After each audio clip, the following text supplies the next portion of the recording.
मुसलमान लड़की के साथ छेड़खानी हुई और एक सहाबी की मॉब लिंचिंग कर दी गई। अस्सलाम वालेकुम। मॉब लिंचिंग हम हर 3-4 दिन के अंदर इससे रिलेटेड एक नया केस देख लेते हैं या सुन लेते हैं। थोड़े दिन पहले इकबाल नामी हमारे भाई को जयपुर में कत्ल कर दिया गया और इसी टाइम के आसपास इसरार नामी एक जो मुसलमान नौजवान था दिल्ली के अंदर, उसे कत्ल कर दिया गया। इससे पहले ना जाने कितने केस हो चुके हैं, कई के तो हम नाम भी भूल चुके हैं, कई तो हमारी यादाश्त से भी निकल चुके हैं। जैसे नासिर जुनैद फिलहाल अभी नया केस था, और तबरेज़ अंसारी, पहलू खां, एक हाफिज जुनैद, शायद आप तो हाफिज जुनैद का केस भी भूल चुके होंगे, जिसे एक ट्रेन के अंदर मारा गया था। ठीक है, और उसी वक्त अभी कुछ वक्त पहले एक ट्रेन के अंदर, चलती ट्रेन के अंदर 3 मुसलमानों को कत्ल कर दिया गया। मुसलमान औरतों के साथ भी बदसलूकी की जाती है, ट्रेन बसों के अंदर बदतमीजी की जाती है, कई बार तो मारपीट की जाती है, बाज़ारों के अंदर उन्हें छेड़खानी की जाती है। आपने कई वीडियो भी देखी होगी जिसके अंदर मुसलमान औरतों के ऊपर पानी के गुब्बारे फेंके जा रहे हैं, पानी फेंका जा रहा है, उन्हें परेशान किया जा रहा है। ये सब अगर हमारे नबी के ज़माने में होता, सहाबाओं के ज़माने में होता, तो ऐसा ही एक वाक़या मैं आपके लिए लेकर आया हूँ। जब मदीने के अंदर बद्र की लड़ाई के बाद जब मुसलमान बद्र की लड़ाई जीत गए तो मदीने के अंदर मुसलमानों की तरक्की देखते हुए यहूदियों को बड़ी जलन होने लगी। उन्होंने कई बार नबी सल्लल्लाहु अलैहि वसल्लम से बहसबाजी भी की, बहस की इस मौके पर, और कई बार मतलब ऐसा होता रहा, वो मुसलमानों को तंग करते थे, ऐब करते थे, तंग करते थे, ताने कसते थे मुसलमानों के ऊपर। लेकिन क्योंकि लड़ाई का हुक्म नहीं था, नबी सल्लल्लाहु अलैहि वसल्लम ने लड़ाई से मना किया था, इसलिए वो मुसलमान सब्र कर रह जाते थे। तो एक ही मदीने के पास एक बस्ती थी, ठीक है, ऐसा ही एक केस हुआ था उस बस्ती के अंदर। तो ये पूरा वाक़या जिसमें एक मुसलमान लड़की के साथ छेड़खानी हुई और एक सहाबी की मॉब लिंचिंग कर दी गई। जब एक सहाबी की मॉब लिंचिंग कर दी गई, एक लड़की के साथ छेड़खानी की गई, तो फिर सहाबाओं का और नबी सल्लल्लाहु अलैहि वसल्लम का हरकत पर क्या रिएक्शन था, ये वाक़या मैं आपके लिए लेकर आया हूँ। तो वीडियो को एंड तक देखना, और ये वाक़या मैं किताब के अंदर देख कर पढ़ूँगा, क्योंकि मैं चाहता हूँ कि आप पूरा वो वाक़या तफसील से सुनो। ये आफ्ताब आलम, ये एक किताब है, तो उसके अंदर से मैं आपको ये पढ़कर सुनाऊँगा, तो प्लीज़ एंड तक देखना। तो हम किताब के अंदर से पढ़ना शुरू करते हैं। चूँकि हुजूर सल्लल्लाहु अलैहि वसल्लम नहीं चाहते थे कि मदीने में खून की नदियाँ बहें, इसलिए आपने मुसलमानों को मोहतात रहने और यहूदियों से बचने की हिदायत कर दी। पर यहूदी गोया लड़ाई के भूखे थे, वो मुसलमानों को छेड़ते थे, लड़ाई पर तुले रहते थे, और मुसलमान सल्लल्लाहु अलैहि वसल्लम के हुक्म की वजह से दरगुजर करते रहे। यानी कि वो सिर्फ मुसलमानों से लड़ना चाहते थे, उन्हें उकसाना चाहते थे, जैसा कि आज हमारे साथ किया जाता है। एक दिन बनी कैनुका की बस्ती में बाजार लगा हुआ था, मदीने के करीब, या फिर ये मदीने में है या मदीने के करीब है, ये पता नहीं। एक दिन बनी कैनुका की बस्ती में बाजार लगा हुआ था, दुकानें सज रही थी, खरीद फरोख्त का बाजार गर्म था, मर्द औरत बच्चे बाजार की सैर करते फिर रहे थे। उस वक्त पर्दे का हुक्म नहीं आया था, यानी उस वक्त मुसलमान औरतों के लिए पर्दे का हुक्म नहीं आया था, तो इसलिए औरतें बाजार में बेनकाब घुमा फिरा करती थी। एक अंसार की नौजवान औरत दूध बेचने के लिए गई। दूध बेचकर वह एक यहूदी सुनार की दुकान पर कुछ खरीदने के लिए खड़ी हो गई, यानी रुकी। औरत खूबसूरत थी, यहूदी ने उसको ललचाई नज़रों से देखा, यानी उस पर बुरी नज़र डाली। नौजवान औरत ने एक चीज़ पसंद करके उसकी कीमत पूछी। तो अब सुनिए आप, अब यह वाक़या शुरू हो रहा है, जैसा कि उसके छेड़छाड़ की जाती है, जैसा कि हमारी औरतों के साथ छेड़छाड़ की जाती है बस ट्रेनों में, जो आपने देखा कि गुब्बारे कैसे मारे जाते हैं, जो भी किया जाता है। अब ऐसा ही यहाँ पर वाक़या शुरू हो रहा है। एक खूबसूरत चांद, अगर यह चीज़ तुमको पसंद है तो तुम्हारी नज़र है, मेरी तरफ से तोहफा कबूल करो, यहूदी सुनार ने कहा। औरत को उसकी बात बहुत बुरी लगी। उसने कहा, तोहफा अजीज या दोस्त को दिया जाता है, मैं तुम्हारी ना अजीज हूँ ना दोस्त। सुनहार ने बात काटते हुए कहा, उस यहूदी ने, ए हसीना, तुमने मेरे जज्बात में हलचल मचा डाली है, तुमने मेरे दिल को जख्मी कर दिया है, जरा मेरी तरफ तवज्जो करो, मैं तुम पर निसार होना चाहता हूँ। हसीना ने उसे कोई जवाब न दिया और वहाँ से आगे बढ़ गई, क्योंकि वो उस बदबख्त से मुंह लगने से तो कोई फ़ायदा था नहीं, वो वहाँ से आगे बढ़ गई। तो यहूदी ने लपक कर उसका आंचल पकड़ लिया, यानी कि उनका दामन पकड़ लिया। ए हुस्न वो खूबसूरत की तस्वीर, ए हुस्न वो खूबसूरती की तस्वीर, मेरा दिल चुराकर मेरे सीने पर खंजर चलाकर तुम कहाँ जा रही हो? देखो मेरा आंचल छोड़ दो, उस लड़की ने कहा। नौजवान हसीना ने बिगड़ कर कहा। तो फिर वो यहूदी बोलता है, छोड़ दूंगा अगर मुझे मेरा दिल वापस कर दो। अब ये यहूदी कह रहा है। तो उसी वक्त एक गरजती हुई आवाज आई, ए बदबख्त शख्स हट जा। तो यहूदी ने पलट कर देखा, एक अंसार तेज व गजब से भरे हुए नजर आए। उन्होंने कहा, औरत को छेड़ना शराफत के खिलाफ है और कमीने लोगों का काम है। तो वो यहूदी कहता है, इस हसीना ने मेरी चीज चुरा ली है, मैं इसे नहीं छोड़ सकता। यहूदी ने कहा, ओके। ये झूठ बोलता है, औरत ने कहा, क्योंकि जैसे कि झूठे इल्जाम हम पर लगाए जाते हैं, जैसे कि अभी इसरार पर लगाया गया कि उसने कुछ चुराया था, ठीक है। झूठा इल्जाम लगाकर उसकी वही सजा तय कर दी गई। उसे 3 बार न जाने कितने घंटों तक उसे पीट कर मारा गया और मौत के घाट उतार दिया गया। यही सजा दे लेते हैं, यही इल्जाम लगा देते हैं और यही सजा दे देते हैं। आगे हम हमारा वाक्य शुरू करते हैं। ये झूठ बोलता है, औरत ने कहा। इसी बीच बहुत से यहूदी जमा हो गए। बताओ इसने क्या चीज चुराई है? अंसार ने कहा। इतने में एक यहूदी ने अंसार पर हमला कर दिया और बोला, तुम्हारी यह जुर्रत कि तुम हमारे मोहल्ले में, हमारी बस्ती में और हमारे बाजार में आकर हमारी कौम को धमका रहे हो। ये वही कचरा है जो आज हमारे खिलाफ हमारे दुश्मन कर रहे हैं, कि उन्हें लगता है कि वो मतलब जो भी है कि ताकत में ज़्यादा है, जो भी तादाद में ज़्यादा है, जो भी कचरा उनके दिमाग में, वही कचरा इन मदीने के यहूदियों में भी था। और फिर आप वीडियो एंड तक देखना है कि इनके कचरे का ताबीज़ कैसे किया गया।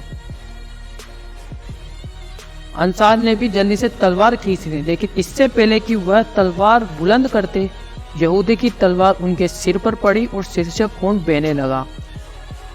जिस तरह जख्मी शेर गजबनाक होता है, वैसे ही अंसारी सहाबी भी मतलब जिस तरह एक जख्मी शेर गजबनाक होता है, गुस्से में होता है, वैसे ही वो अंसारी भी घायल होकर गजबनाक हो गए। मैंने कहा था, एक शेर से ज़्यादा बहादुर और एक भेड़े से ज़्यादा खूंखार एक मुसलमान होता है। हम इतने कमज़ोर नहीं है कि कोई ऐसे हमारा शिकार कर ले, ठीक है। एक मुसलमान, एक सच्चा मुसलमान बहुत ही ज़्यादा खूंखार और बहादुर होता है। तो जैसे कि हमारे ये अंसार साहबी थे, उन्होंने जल्दी से हमला किया और वहीं उस यहूदी को जहन्नम रसीद कर दिया, यानी वहीं पर घायल हुए और वहीं पर फिर पलट कर वार किया, उसका जहन्नम का टिकट काट दिया वहीं पे। यहूदी के कत्ल होते ही यहूदी बौखला गए। बहुतों की तलवारें निकल आई और एक साथ उन अंसारी पर हमला कर दिया और अंसारी जख्मी होकर गिरे और शहीद हो गए, यानी उनको शहीद कर दिया गया। नौजवान लड़की वहीं खड़ी थी, वो जोर से चिल्लाई, मुसलमानों, आज तुम्हारी इज्जत खतरे में पड़ गई है। यहूदी दौलत और ताकत के घमंड में तुम्हारी औरतों की आबरू लूट लेना चाहते हैं। क्या तुम इसे गवारा कर लोगे? भाई, अपनी ताकत और दौलत के घमंड जैसे कि कचरा है, अपने आप को बहुत ही ताकतवर समझते हैं, हम सुपीरियर है, हम पावर में, हम कुछ भी कर सकते हैं, हम किसी के साथ कुछ भी कर सकते हैं, जैसे कि आज मुस्लिम औरतों के साथ किया जाता है, ठीक है। इसी घमंड में ये कचरा इन लोगों के दिमाग में भी था। फिर मैं वही कह रहा हूँ, इनका ताबीज कैसे हुआ सुन लो। औरत के चिल्लाते ही कुछ मुसलमान वहां जमा हो गए। उन्होंने पूरा वाकया देखकर गुस्सा आ गया। अगरचे वे थोड़े थे, बहुत ही थोड़े थे, आटे में नमक जितने, यानी ये मान लो आप 700-800 के मुकाबले में 10-12 आटे में नमक के बराबर। उनके पास हथियार भी थोड़े थे, सिर्फ एक तलवार, एक डाल, लेकिन इतने जोश में थे कि उन्होंने इसकी परवाह ना की कि तलवारें निकाल ली।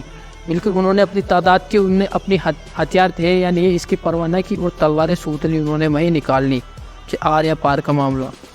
तलवारें निकाल ली और एक जगह जमा होकर बोले, बदबख्त यहूदियों, आज तुमने एक मुसलमान औरत को छेड़कर और एक मुसलमान को शहीद करके इस्लाम के शेरों को जगा दिया है। इन्हीं के रास्ते पर चलना है हमें, ऐसे ही जवाब देना है हमें। ये वीडियो देख रहे हो ना, तो इस पूरे वाक्य को अपने ऊपर अप्लाई भी कर लेना। इन सहाबाओं ने इन्होंने जो रद्द अमल किया था, ऐसा जोश अपने लिए अपने ऊपर भर लेना, ऐसे चार्ज हो जाना बिल्कुल। और अपनी हलाकत व बर्बादी को दावत दी है।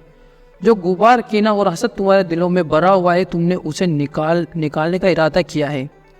जैसा कि जो गुबार, जो कि कचरा, मेरी जो ज़बान में जो मैं बोलता हूँ, कचरा, जो दिलों के अंदर कचरा भरा हुआ है, वो उन्होंने निकालने का इरादा कर लिया है। तुमने ऐलान जंग कर दिया है, हम तुम्हारे ऐलान को कबूल करते हैं, यानी कि वी एक्सेप्ट योर चैलेंज। जैसे कि आप बोलते हैं ना, we accept your challenge, if you want to fight, okay we are ready. आओ मुकाबले में बुलाओ अपनी फौज को, यानी जिसको जो उखाड़ना है उखाड़ लो, आओ और मुकाबले लड़ लो, ठीक है, हम तैयार है। वो वाली बात है कि आओ और बुला लो अपनी फौज को। तो यहूदी तो लड़ने पे कसे कसाए बैठे हुए थे, वो तो चाहिए रहते कि लड़ाई हो, क्योंकि इन्हें ये कचरा था कि हम मुसलमानों को मरोड़ तरोड़ देंगे, मसल देंगे, ये हमारा कुछ नहीं कर सकते। और फिर मुसलमानों ने जो करना शुरू किया ना, तो कुछ भी नहीं छोड़ा। देखो तुम, यहूदी भी जैसे लड़ने मरने को तैयार थे, उन्होंने अपनी फ़ौज बुला ली। यहूदियों की फ़ौज में 700 जवान थे और मुसलमान कुछ 15-20 थे। वहाँ पर जो मुसलमानों ने उन्हें ललकारा था लड़ाई के लिए, वो सिर्फ 10-15 थे, 15-20 थे, और वो 700 थे। जो कहते हैं ना, अरे यार नहीं लड़ सकते यार, अगर हमें 10-15 घेर ले तो हम कुछ नहीं कर सकते यार, मतलब जूते खाओ। जब ये 15-20 होकर 700 से भिड़ सकते हैं, तो तुम ये एक होकर 3-4 10 से नहीं, क्या बोलो यार। सीखो साहबों से, साहबा का यहाँ पर अप्लाई करो, यहाँ पर अप्लाई करो। पर तो गुनाह छोड़ो, हर चीज़ छोड़ दो और 5 वक्त के नमाजी बन जाओ और एक हो जाओ। सुन्नी, वहाबी, बरेली, देवबंदी, ठीक है, जो होना है रहो, पर ऐसे मामले में ये हो जाओ ये। तो यहूदी फौज में 700 जवान थे और मुसलमान कुछ 15-20 थे। लड़ाई शुरू हो गई। यहूदियों को अपनी ताकत पर घमंड था, मुसलमानों को कम और बेहथियार देखकर उनकी जुर्रत बढ़ गई कि ये तो कुछ भी नहीं है, इनको तो मसल देंगे, इनकी क्या है, इनको तो मरोड़ देंगे, इनकी तो गर्दनें मरोड़ देंगे, ये कैसा उन्होंने सोचा होगा। लेकिन मुसलमान जिस जोश व गजब से भरे हुए लड़ रहे थे, वह देखने का मंजर था। मियाँ भाई की पावर 10-15 है, 20 है, लेकिन 700 का मुकाबला कर रहे हो। ऐसे लड़ रहे हैं जैसे कि हारना जानते ही नहीं। लड़ो ऐसे कि जैसे तुम कभी हारे ही नहीं, ना तुम्हें कभी हारने का इरादा है, ठीक है। मुकाबला ऐसे करो, जब तुम्हारी जान पर आफत बंद आए तो इस तरह से मुकाबला करो। वो जिस तरह पोश पर हमला करते, वो जिस जीरा पोश पर हमला करते, यानी जीरा पोश होता है जो एक लड़ाई के अंदर पुराने ज़माने में एक फौजी पहनता था, पूरा जंजीर का कवच, लोहे का जंजीर का कवच, और सर पर खोत यानी वार हेलमेट, ठीक है, जो हेलमेट होता था, जो आपने पिक्चरों में देखा भी होगा, मूवीज़ में। तो वो खोत से नीचे हमला करते हैं, यहाँ पर जहाँ पर खोत ख़त्म हो जाते हैं वो यहाँ पर हमला करते हैं, ठीक है। तो वो देखने का मंजर था। जिस जीरा पोस्ट पर हमला करते खुद से नीचे यहाँ पर गर्दन पर तलवारें मारते, सिर कटकर दूर जा गिरते। जिस पर भी हमला करते हेड शॉट, डायरेक्ट मुंडी उड़ा देते उसकी। हर जीरा पोस्ट के मरने पर अल्लाह अकबर का जोरदार नारा बुलंद होता, ठीक है। हर जीरा पोस्ट को उसकी गर्दन उड़ाने के बाद, मुंडी अलग करने के बाद अल्लाह अकबर का नारा लगाते। यहूदी और गुस्से में आकर हमला करते, यहूदी भी बड़े कलेश में आकर हमला करते कि यार हम जूते कैसे खा रहे हैं। हर हमले पर उन्हें यकीन होता है कि इस बार तो एक मियाँ भाई को गिरा ही देंगे, एक ना एक मुसलमान को शहीद कर देंगे। लेकिन हर बार उनका वार खाली जाता और वे दोबारा और भड़कते हुए गजबनाक होकर हमला करते। मुसलमान पूरे सब्र और बहादुरी से लड़ रहे थे और यहूदियों को नुकसान पहुंचा रहे थे।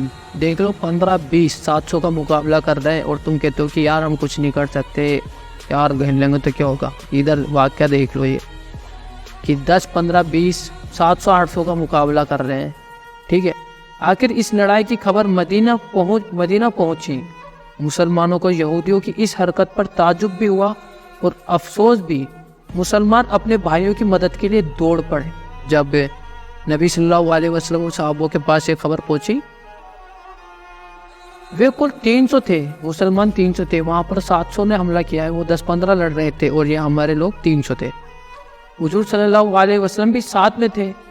हुजूर हजरत अबू बकर रज़ियल्लाहु ताला अन्हु झंडा लिए हुए थे, झंडा हवा में लहरा रहा था। बनी कैनुका की यहूदी आबादी में लड़ाई अभी भी चल रही थी। ये एक बस्ती में लड़ाई चल रही थी, ये पूरा यहूदियों का मेजोरिटी वाला इलाका था। उनकी फ़ौज 700 थी, 10-15 मुसलमान में से लड़ रहे थे। इधर से मुसलमानों को खबर मिली, वो भी लड़ाई लड़ने के लिए फ़ौरन वहाँ से रवाना हो गए। अब मुसलमानों की तादाद 300 थी, यानी कि अब भी हम उनसे कम थे तादाद में, अब भी तो हम उनसे कम थे। तो यार कैसे जीतेंगे? जिस हिसाब से आज के लोग कहते हैं कि यार हम कैसे जीतेंगे, तो देख लो भाई 15-20 तो मुकाबला कर ही रहे हैं, उन्होंने उनके मतलब जाम कर ही रखी है। अब जब ये 300 पहुँचेंगे तो क्या होगा? तो बनी कैनुका की यहूदी आबादी में लड़ाई अब भी चल रही थी। ये मुट्ठी भर मुसलमान उस भारी फौज का मुकाबला करते करते थकन महसूस करने लगे थे, क्योंकि 700 का मुकाबला 15-20 कर रहे थे, लेकिन बहुत अच्छा कर रहे थे। अब ये थकने लगे थे। यहूदियों ने इस कमजोरी को महसूस कर लिया था। उन्होंने अपनी फौज को जोश दिलाकर एक जोरदार हमला करने पर उभारा, यानी जोरदार हमला करो। मुसलमानों ने इस हमले को रोकने की कोशिश तो की, लेकिन वो रोक न सके। यहूदी की तलवारों को अब मौका मिल गया, उन्होंने जख्मी करना शुरू कर दिया। मुसलमानों के लिए लड़ाई हार में बदलने लगी, यानी कि जब अब तक मुसलमान इस लड़ाई में भारी पड़ रहे थे, अब वो कमज़ोर पड़ने लगे।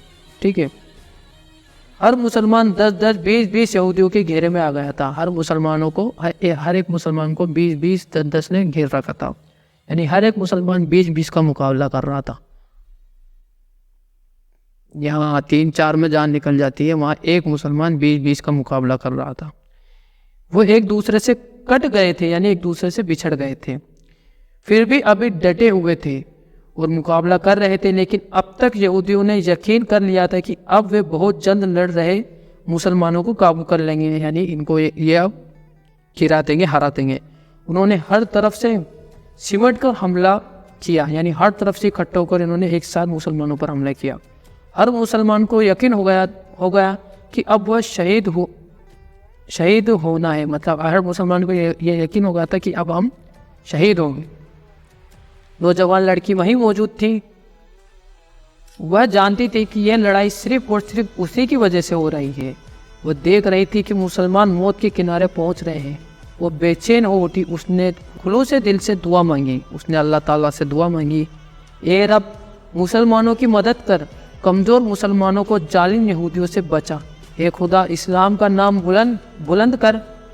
ए खुदा, इस्लाम का नाम बुलंद करने वालों की मदद कर। अभी वह दुआ कर ही रही थी कि अल्लाहु अकबर के नारे से पूरी फिजा गूंज गई। मियाँ भाई और मियाँ भाई वो आ चुके थे। मियाँ भाई है स्कैम जो भी था, सॉरी। मुसलमान और यहूदियों ने पलट कर और उचक कर देखा। सबने देखा कि आवाज़ कहाँ से आई। उन्होंने देखा कि मुसलमानों का नया लश्कर बड़ी तेज़ी से बड़ा चला आ रहा है। लड़ रहे मुसलमानों में नई ताकत आ गई, क्योंकि अब उन्होंने देख लिया था कि हमारे ब्रदर्स आ गए हैं। वे सामने जोरदार हमला किया। यहूदी पीछे हटकर आने वाले मुसलमानों का मुकाबला करने के लिए दूर तक फैल गए, यानी ये एकदम जो उन 10-15 को छोड़कर ये पीछे फैल गई, ताकि वो जो आ रहा है नया लश्कर उसका मुकाबला कर ले। क्योंकि ये 700-800 थे, आ रहा था जो लश्कर 300 का ही था, ये 700-800 थे। इन्हें अब भी कचरा था कि हम 700-800 है तो जीत जाएंगे। अब देखो इनका कचरा कैसे मिट्टी में मिला हुआ आने वाला है। वो आने वाला लश्कर हुजूर सल्लल्लाहु अलैहि वसल्लम की क़ियादत में आ रहा था। हुजूर सल्लल्लाहु अलैहि वसल्लम की क़ियादत में आ रहा था। अब तो यूँ समझ लो बहुत बुरी धुलाई होने वाली है। इस आने वाले लश्कर ने अल्लाहु अकबर का जोरदार नारा लगाया और हल्ला बोल दिया। ठीक है, ये बड़ा जोरदार हमला था। अगरचे यहूदियों ने उनके हमले को रोकने के लिए बड़ी चोटी का जोर लगा दिया, लेकिन वे मुसलमानों के हमले को ना रोक सके और बहुत कुछ पीछे हटते चले गए। जिन्हें कचरा है हम हरा देंगे, कूट देंगे, मरोड़ देंगे। 300 ने हमला किया। 700 को ये लगा था कि हम हमला झेल लेंगे, हम इन्हें दबो देंगे। 300 लोगों ने हवा जाम कर दी। एक है यहूदियों की। ये यहूदी वैसे ही करते थे जैसे हमारे साथ हो रही। अब देख लो मॉब लिंचिंग के बदले में क्या हो रहा है। मुसलमानों ने उन्हें दबाते, मारते, पीटते उनके पीछे चले गए। जो मुसलमान पहले से लड़ रहे थे उन्होंने भी संभल कर जोरदार हमला किया। वे भी दरमियानी जो वो यहूदियों के घेरे में थे, काटते छाटते आने वाले मुसलमानों में जा मिले, यानी वो अब अपने मुसलमानों के लश्कर में आ गए थे। अब मुसलमान गालिब हो रहे थे, यहूदी पीछे हटने लगे। जब मुसलमानों ने उन्हें और दबाया, उनके बहुत से आदमी को मौत के घाट उतार दिया। आहा, कचरा सारा निकल गया। ठीक है, मौत के घाट चढ़ गए। जब उनके कई आदमी मौत के घाट चढ़ गए तो वो पीठ पीछे भागे और निहायत बेतरतीबी से भागे, यानी अनसड़ भागे। चप्पल चौपन कहते हैं ना कि चप्पल छोड़ता हुआ भागा मार्केट से, तो इसी तरह ये मतलब भागे बसे जान बचाकर। मुसलमान उनका पीछा करते हुए दौड़े, मुसलमान भी उनके पीछे भागे। सामने ही बनी कैनुका का किला था, जो यहूदियों का किला था एक। तमाम यहूदी सिमट कर किले के अंदर दाखिल हो गए। अभी ये 700-800 बाजार था, इन्हें कस रहा था कि तुम हमारे बाजार में आकर, हमारी बस्ती में आकर हमें धमका रहे हो, ये वो। अब ये कंडीशन है थोड़ी देर बाद कि अब ये सिमट कर अपनी जान बचाने के लिए किले के अंदर चूहे की तरह घुस बैठे हैं। ठीक है, पहरे वालों ने फाटक बंद कर ली। मुसलमानों ने यहूदियों के साथ किले में दाखिल होने की कोशिश की कि जैसे तैसे दरवाजे में दाखिल हो जाए, लेकिन वो ना हो सके। वो हो ना सके, इसमें कामयाब ना हो सके। यहूदी किले में गिर गए। मुसलमानों ने हर तरफ से किले को घेर लिया। ये घेराव 15 दिनों तक चलता रहा। ठीक है, ये लड़ाई जारी रही। और फिर आखिर में जाकर मैं आपको बता देता हूँ कि इन यहूदियों ने हथियार डाल दिए थे। इन्होंने सरेंडर कर दिया था, हार कबूल कर ली थी, और बड़ी जिल्लत के साथ इन्होंने गेट खोल दिए थे और गर्दन लटकाए चुपचाप खड़े हो गए थे। और मुसलमानों ने इन सबको गिरफ्तार कर लिया था